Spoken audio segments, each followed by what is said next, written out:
Começou a necessidade da unidade de passar informações de forma secreta, de forma que o seu receptor, só ele tivesse acesso à mensagem.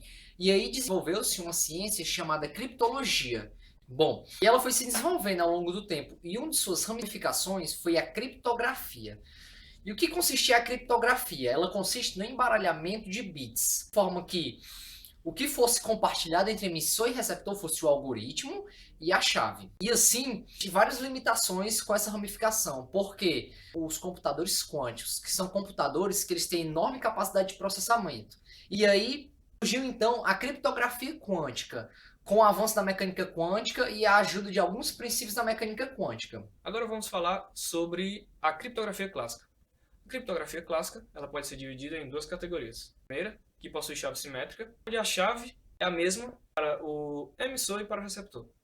No caso da chave assimétrica, nós temos chaves diferentes, tanto para o receptor e do emissor. Então, a criptografia clássica ela começou com o objetivo de mandar recados com segredos, obviamente. No decorrer dos anos, a criptografia foi muito utilizada para motivos de guerra, motivos diplomáticos e até para motivos amorosos em algumas cartas. O que acontece? No decorrer das guerras, as tecnologias foram aumentando e quando chegou por volta da década de 20 do século XX, a Marinha alemã fez a criação de uma máquina chamada Enigma. Essa máquina Enigma foi aprimorada na Enigma G, que tinha sua chave trocada mensalmente, ou seja, a criptografia não se mantinha constante de sua abertura. A criptografia quântica foi desenvolvida para superar o problema que tinha sido gerado pelo computador quântico, que conseguia decifrar os códigos da criptografia clássica de uma maneira muito rápida. E agora vem a pergunta, como é que a criptografia quântica funciona? Existe um exemplo clássico que é usado, que é o exemplo de Alice, Bob e Eva. No modelo de chaves simétricas, nós temos um canal de comunicação estabelecido entre Alice e Bob. Nesse canal, ambos possuem um algoritmo de criptografia e os dois possuem a mesma chave para decodificar esse algoritmo. Qual o problema desse modelo? Que se Eva possuir a chave, ela consegue invadir a comunicação de Alice e de Bob e eles não vão ter conhecimento disso, eles não vão ter como saber que a Eva está recebendo a informação deles. E para isso basta que Eva, Alice e Bob tenham a mesma chave. Que Eva, no caso, descubra a chave compartilhada por Alice e por Bob. Explicando agora o modelo de chaves assimétricas, nós temos, de novo, um canal de comunicação estabelecido por Alice e Bob, mas dessa vez, cada um possui a sua chave. Já no modelo de criptografia quântica, ele apresenta diversas vantagens em relação aos modelos clássicos. Nesse modelo, Alice e Bob podem estabelecer um canal de comunicação direto sem que eles tenham combinado uma chave prévia. A criptografia quântica é feita baseado no envio de fótons polarizados. Baseado na polarização, eles conseguem decodificar qual é a mensagem que um outro está enviando. E o modelo de criptografia quântica apresenta três principais vantagens. A primeira vantagem, Alice e Bob não precisam ter um contato prévio. A segunda vantagem é que se um agente externo tentar interceptar o sinal, Alice e Bob ficam sabendo. E a terceira e principal vantagem é que esse algoritmo de criptografia quântica não pode ser decodificado, mesmo que eles possuam poder computacional ilimitado, que é o caso como nós consideramos computador quântico. Ou seja, criptografia quântica supera computador quântico. Então, eu vou falar sobre o protocolo, né, de criptografia chamado BB84, certo? A gente tem a Alice, certo? Que é o nosso emissor, o Bob, que é o nosso receptor, e a Eva, que vai ser um intruso, um espião, tentando interceptar essa mensagem. Como é que funciona o protocolo BBT4? A gente vai ter fótons que vão ser polarizados segundo uma polarização retilínea ou uma polarização diagonal, onde um dos sentidos do retilíneo é o 0, certo? E o outro é 1. Um dos diagonais é 0, o outro é 1, certo? O que é que vai acontecer? Tendo em vista esse sistema de bases e bits aleatórios, a Alice, sendo emissora, ela vai pegar e vai selecionar um bit aleatório em uma base aleatória. Bob, sendo um receptor, vai selecionar uma base aleatória e obter um bit aleatório da leitura do emitido pela Alice, certo? Mas vamos supor que, por exemplo, um bit tenha sido emitido daqui do sistema retilíneo, mas ele tenha sido codificado pelo receptor como um bit diagonal. O problema é que ele pode ser lido probabilisticamente como um bit diagonal para cá, um 1 ou um 0. Ou seja, a leitura vai ficar errada em algum momento, certo? Por causa disso, a gente não vai ter um controle exato de quais as informações estão sendo passadas certas ou erradas. No canal público, eu vou ter os bits, a Alice vai dizer o que é que ela passou certo e o que é que ela passou errado para o Bob.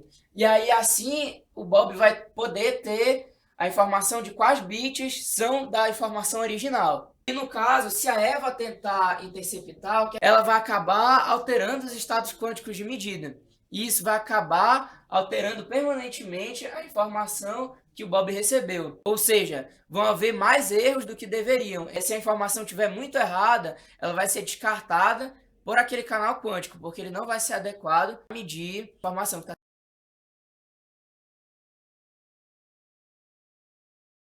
A gente tem alguns laboratórios de pesquisa nos Estados Unidos e na Europa que chegaram a desenvolver uma tecnologia envolvendo criptografia quântica. E para testar essa tecnologia, eles pegaram cabos de fibra ótica e fizeram um sistema de comunicação usando o que eles desenvolveram. Então, basicamente, com esses cabos de fibra ótica, eles obtiveram resultados muito bons para distâncias muito pequenas. Agora, para distâncias muito grandes, tem uma influência de impurezas nos cabos de fibra ótica, também efeitos de atenuação do próprio sinal quando ele vai percorrendo o cabo. A respeito agora da situação atual, dos desafios que devem ser superados, né, temos ainda que a gente tem que melhorar ainda muita coisa, principalmente no que se diz respeito a, primeiro lugar, enviar os sinais a longas distâncias. Segundo lugar, tentar desenvolver repetidores quânticos para poder aumentar o alcance de envio. Terceiro lugar, conseguir integrar esse sistema de comunicação por meio de criptografia quântica com o sistema atual que a gente tem, além desses que foram falados. Também falta fazer um teste mais profundo no que se diz respeito ao mapeamento de falhas no projeto e tentar retirar bugs do projeto. Vou começar aqui para explicar um pouco sobre o E91. O E91 é outro protocolo de criptografia quântica. Ele utiliza o seguinte método. Nós vamos ter um canal quântico, certo? E esse canal quântico ele vai ter um singleto. O que seria um singleto? Seriam fótons entrelaçados. Seriam dois fótons, cujo, para descrever um, você precisa necessariamente de outro, certo? Ele seria dessa fórmula aqui. O canal ele vai mandar um fóton para Alice e um fóton para o Bob, certo? Esses fótons eles vão ser medidos em uma direção dentro do plano do detector deles, certo? E aí o que acontece? A gente vai poder definir alguns valores que serão úteis no protocolo. Quais são esses valores? O primeiro é o coeficiente de correlação. Basicamente ele vai ser a probabilidade de Alice e Bob encontrar o mesmo valor de spin menos a probabilidade de eles encontrar valores diferentes. Só que nós temos o quê? Dois planos, certo? Vai ter o plano aqui da Alice, que vai ter duas direções, e o plano do Bob vai ter duas direções. Em que ele vai escolher uma direção para a qual vai medir o spin. Logo, nós vamos ter 4 direções. Como a gente tem 4 direções, a gente pode definir 4 coeficientes de correlação. E daí a gente pode relacionar esses coeficientes. Existe o valor S, que é definido dessa maneira aqui, certo? Não vamos entrar muito no mérito disso. Mas esse valor, para no caso de bases ortogonais defasadas de π sobre 4, ele tem um valor fixo de 2 raiz de 2. E agora a gente vai poder entrar no protocolo. O que seria o protocolo? A gente pode dividir o grupo de qubits que a gente está querendo mandar em dois. Um que seriam aqueles que são medidos em orientações diferentes e outro que são medidos em orientações iguais, certo? A gente vai pegar o grupo 1 e a gente vai calcular o S para eles. Caso o S seja 2 raiz de 2, que é esse valor aqui, a gente pode utilizar o grupo 2 como chave criptográfica, que é justamente o que a gente quer. Caso isso não aconteça, a gente tem que descartar e recomeçar todo o processo. Bom, e como é que a gente pode provar que esse método é seguro? Digamos que existe a Eva, que ela quer interferir na medida, ela quer saber o que a gente está escondendo. Quando a Eva faz a medição, prova-se a partir da desigualdade CH-SH que o módulo do S que ela vai encontrar é sempre menor do que 2. Ora, se o módulo é sempre menor que 2, quer dizer que nossa informação está segura. Ela não vai conseguir extrair a informação a partir das medições dela. Então a gente consegue provar a partir de leis físicas que essa criptografia ela é segura. A criptografia quântica é um conceito relativamente novo. Historicamente, a primeira vez que foi mencionada foi na década de 70 e a computação quântica surgiu na década de 50, quando começaram a pensar em aplicar conceitos físicos de dualidade e de entanglement de partículas para fazer processamento de computadores. E isso deve confundir até porque a criptografia quântica foi uma das maneiras encontradas para combater a computação quântica.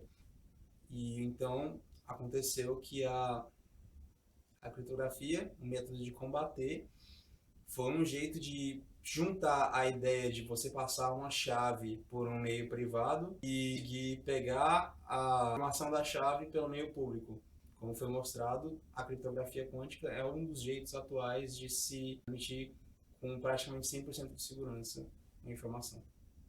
Historicamente, a humanidade tem passado mensagens desde que aprendeu a se comunicar e procurado jeito de deixar essas mensagens particulares e sem que ninguém pudesse decifrá-las. É interessante ver como a população humana ela se desenvolve para conseguir suprir necessidades. A necessidade de passar mensagens criptografadas e a necessidade de obter informações do seu inimigo ou de qualquer coisa do tipo fez com que a nossa tecnologia evoluísse para que a gente decodificasse. E a criptografia quântica foi um salto na criptografia para que a gente conseguisse cada vez mais transferir nossas mensagens sem que ninguém percebesse.